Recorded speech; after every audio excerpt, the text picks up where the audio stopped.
ಓಂ ಶ್ರೀ ರಾಘವೇಂದ್ರಾಯ ನಮಃ. ರಾಯರ ಭಕ್ತರೆಲ್ಲರಿಗೂ ಸಹ ನನ್ನ ನಮಸ್ಕಾರ. ಇಂದಿನ ವಿಡಿಯೋನಲ್ಲಿ ನಿಮ್ಮ ಮನೆಗಳಲ್ಲೇನೆ ರಾಯರಿಂದ ಹೂಪ್ರಸಾದವನ್ನು ಹೇಗೆ ಕೇಳಬೇಕು ಅಂದರೆ, ಹೂಪ್ರಸಾದ ಏನಾದರೂ ಒಂದು ನಿಮಗೆ ಸಮಸ್ಯೆ ಇದೆ ಅಂತ ತಿಳ್ಕೊಳ್ಳಿ, ಅಥವಾ ಯಾವುದಾದ್ರೂ ಒಂದು ಕಾರ್ಯಕ್ಕೆ ಕೈ ಹಾಕಬೇಕು ಅಂತಿರ್ತೀರ, ಅದನ್ನು ಹೋಗಿ ಸೋಷಿಯಲ್ ಮೀಡಿಯಾಗಳಲ್ಲಿ ನೋಡಿ ಹೂಪ್ರಸಾದ ಆಗ್ತಿರುವಂಥವ್ರ ಬಳಿ ಅವ್ರನ್ನ ಕೇಳೋದು, ಇವ್ರನ್ನ ಕೇಳೋದು, ಕೊಡ್ದಿಲ್ದಿದ್ದಾಗ ಕಾಮೆಂಟ್ಗಳಲ್ಲಿ ಅವ್ರನ್ನ ಬೈಕೊಳ್ಳೋ ಅಂಥದ್ದು ಮಾಡ್ದಲೇ ನಿಮ್ಮ ಸಮಸ್ಯೆಗೆ ನಿಮ್ಮ ಮನೆಯಲ್ಲಿ ಹೂಪ್ರಸಾದವನ್ನು ನೀವೇ ಹೇಗೆ ಕೇಳಬೇಕು ಅನ್ನುವಂಥದ್ದನ್ನು ಹೇಳಿದ್ದೀನಿ. ಮತ್ತು ರಾಯರು ಕೊಟ್ಟಂತಹ ಹೂಪ್ರಸಾದವನ್ನು ಏನು ಮಾಡಬೇಕು ಅನ್ನುವಂಥದ್ದನ್ನು ಸಹ ಹೇಳಿದ್ದೀನಿ.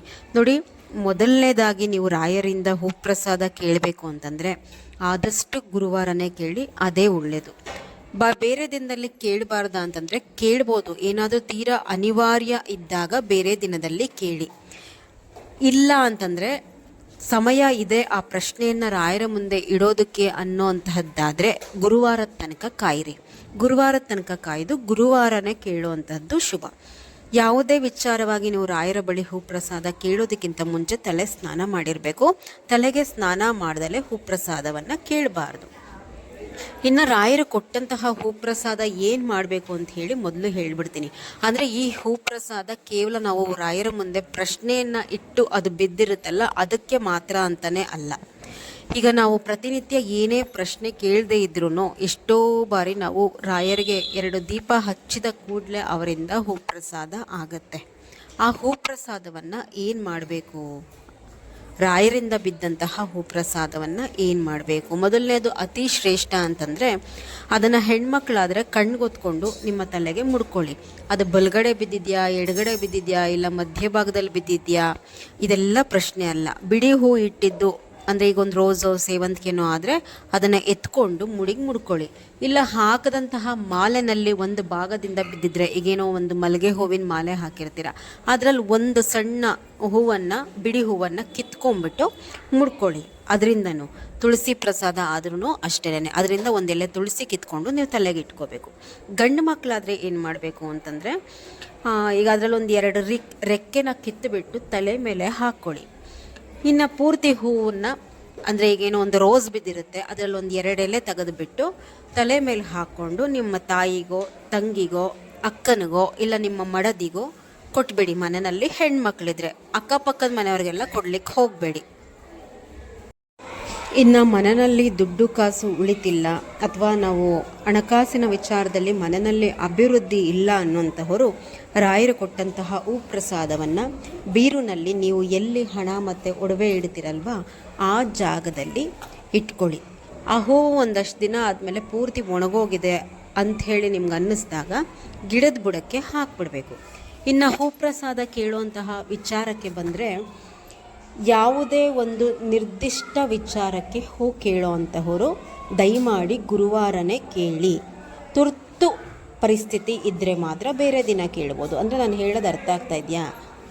ಈಗ ಯಾವುದಾದ್ರೂ ಒಂದು ಕೆಲಸ ಆಗುತ್ತಾ, ಇಲ್ಲ ಬಿಡುತ್ತಾ, ಇಲ್ಲ ನಮಗೇನೋ ಒಂದು ಹೊಸ ಬಿಸ್ನೆಸ್ ಸ್ಟಾರ್ಟ್ ಮಾಡಬೇಕು ಅಂದ್ಕೊಂಡಿದ್ದೀವಿ, ಅದಕ್ಕೆ ನಾವು ಕೈ ಇಟ್ಟರೆ ಅದು ಶುಭ ಆಗುತ್ತೆ ಅನ್ನೋ ಹಾಗಿದ್ರೆ ನೀವು ಬಲಗಡೆ ಕೊಡಿ, ಇಲ್ಲ ಎಡಗಡೆ ಕೊಡಿ. ಇಲ್ಲ ಈಗೇನೋ ಒಂದು ಮಗಳ ಮದುವೆ, ಒಂದು ವರ ನೋಡಿರ್ತೀರ, ಇದರಿಂದ ಮಗು ಚೆನ್ನಾಗಿರುತ್ತೆ ಅನ್ನೋ ಹಾಗಿದ್ರೆ ಮುಂದುವರಿರಿ ಅನ್ನೋ ಹಾಗಿದ್ರೆ ಬಲಗಡೆ ಕೊಡಿ, ಇಲ್ಲ ಅಂತಂದರೆ ಎಡಗಡೆ ಕೊಡಿ. ಈ ರೀತಿಯಾಗಿ ರಾಯರ ಮುಂದೆ ನೀವು ಪ್ರಶ್ನೆಯನ್ನು ಇಡ್ಬೋದು. ಕೆಲವೊಂದು ಪ್ರಶ್ನೆಯನ್ನು ಕೇಳಲಿಕ್ಕೆ ನಿಮಗೆ ಸಮಯಾವಕಾಶ ಇರುತ್ತೆ. ಅಂದರೆ ಏನು ತೀರಾ ಕೇಳಲಿಲ್ಲ 1-2 ದಿನ ಅಂದರೆ ಏನೂ ಆಗೋದಿಲ್ಲ, ಅಂತಹದ್ದನ್ನು ಗುರುವಾರದ ತನಕ ಬಿಡಿ. ಈಗೇನೋ ಒಂದು ಅನಾರೋಗ್ಯನೋ, ತೀರಾ ಯಾರಿಗೋ ಎಮರ್ಜೆನ್ಸಿನೋ ಕೇಳಲೇಬೇಕಾದ್ರೆ ಬೇರೆ ದಿನವೂ ಸಹ ಕೇಳ್ಬೋದು. ಯಾವ ರೀತಿ ಕೇಳೋ ಅಂತಹದ್ದು? ನೀವು ರಾಯರ ಮುಂದೆ ಮೊದಲು ಹೂಪ್ರಸಾದ ಕೇಳ್ತೀರಾ ಅಂತಂದರೆ ತುಪ್ಪದ ದೀಪವನ್ನು ರಾಯರ ಮುಂದೆ ಹಚ್ಚಬೇಕು. ಹಚ್ಚಿದ್ದಾದ ಮೇಲೆ ನೀವು ಏನು ಮಾಡಬೇಕು, ರಾಯರಿಗೆ ಏನು ಹೂ ಹಾಕಿರ್ತೀರಲ್ವ ಆ ಹೂವನ್ನು ಬಿಟ್ಬಿಟ್ಟು ಒಂದಷ್ಟು ಬಿಡಿ ಹೂವನ್ನು ತಗೊಂಡು ರಾಯರಿಗೆ ಬಲಭಾಗದಲ್ಲೂ ಇಡಬೇಕು, ಎಡಭಾಗದಲ್ಲೂ ಇಡಬೇಕು. ಅಂದರೆ ರಾಯರ ಫೋಟೋ ಬಲಭಾಗಕ್ಕೆ 1-2 ಹೂವು, ಎಡಭಾಗಕ್ಕೆ 1-2 ಹೂವನ್ನು ಇಡಿ. ಸಮಯವನ್ನು ನೋಡ್ಕೋಬೇಕು. ಈಗ ನಾವು ಅಂದ್ಕೊಂಡಿರುವಂತಹ ಕೆಲಸ ಆಗುತ್ತೆ ಅನ್ನೋದೇ ಆದರೆ ಬಲಗಡೆ ಕೊಡಿ, ಇಲ್ಲ ಆಗಲ್ಲ ಅನ್ನೋದಾದರೆ ಎಡಗಡೆ ಕೊಡಿ ಅಂತ ಹೇಳಿ ಸಮಯ ನೋಡ್ಕೊಳ್ಳಿ. ನೀವು ಹೂಪ್ರಸಾದವನ್ನು ಕೇಳಿ ಅಂದರೆ ರಾಯರ ಫೋಟೋ ಮೇಲೆ ಹೂ ಇಟ್ಟಂತಹ 2-3 ನಿಮಿಷದ ಒಳಗಡೆ ಹೂ ಬಿತ್ತು ಅಂತಂದರೆ, ಬಲಭಾಗದಲ್ಲೇ ಕೊಟ್ಟಿದ್ದಾರೆ ಅಂತಂದರೆ ಕೆಲಸ ಆಗೋಗುತ್ತೆ. ಇಲ್ಲ ಎಡಭಾಗ ಕೊಟ್ಟರೆ ಆ ಕೆಲಸಕ್ಕೆ ಕೈ ಇಡಕ್ಕೆ ಹೋಗಬೇಡಿ, ಅದು ನಿಮಗೆ ಶುಭ ಅಲ್ಲ ಅಂತ ಹೇಳಿ. ಈ 2-3 ನಿಮಿಷ ಏನು ಸಮಯ ಇರುತ್ತಲ್ಲ, ಆ ಸಮಯದಲ್ಲಿ ನೀವು ಓಂ ಶ್ರೀ ರಾಘವೇಂದ್ರಾಯ ನಮಃ ಅನ್ನುವಂತಹ ರಾಯರ ಇಷ್ಟಾಕ್ಷರ ಮಂತ್ರವನ್ನು ಜಪಿಸ್ತಾ ಇರಬೇಕು. ಈ ಸಮಯ ಕಳೆದು ಅಂದರೆ ಒಂದು 4 ನಿಮಿಷ 5 ನಿಮಿಷ ಆದಮೇಲೆ ಆಯಿತು ಅಂದರೆ ನೀವು ಕೇಳಿರೋ ಕೆಲಸ ಸ್ವಲ್ಪ ನಿಧಾನವಾಗಿ ಆಗುತ್ತೆ ಅಂತ ಅರ್ಥ. ಇಲ್ಲ ಹೆಂಗೂ ಇಲ್ಲ, ಬಲಗಡೆನೂ ಇಟ್ಟಿದ್ದೀವಿ ಎಡಗಡೆನೂ ಇಟ್ಟಿದ್ದೀವಿ, ಎರಡೂ ಕಡೆ ಕೊಡಲಿಲ್ಲ, ಮಧ್ಯ ಆಯಿತು ಅಂತಂದರೆ ಆ ಕೆಲಸ ಆಗತ್ತೆ, ಆದರೆ ಸ್ವಲ್ಪ ನಿಧಾನವಾಗಿ ಆಗತ್ತೆ ಅಂತ ಹೇಳಿ ಅರ್ಥ. ಈ ರೀತಿ ರಾಯರಿಂದ ಹೂ ಪ್ರಸಾದ ಬಂತು ಅಂದ ತಕ್ಷಣ ರಾಯರಿಗೆ 2 ತುಪ್ಪದ ಬತ್ತಿಯಿಂದ ಆರತಿ ಮಾಡಿ.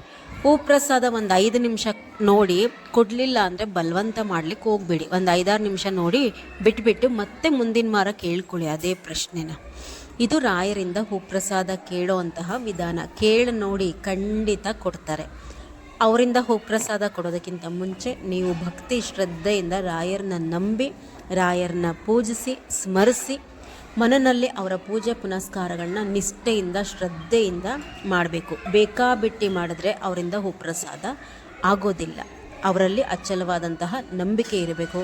ಈ ರೀತಿಯಾಗಿ ಕೇಳಿ ನೋಡಿ, ನಿಮ್ಗೆ ಹೂ ಪ್ರಸಾದ ಯಾಕೆ ಆಗೋದಿಲ್ಲ ನೋಡೋಣ. ನಮಸ್ಕಾರ. ಎಲ್ರಿಗೂ ರಾಯರು ಒಳ್ಳೇದು ಮಾಡಲಿ.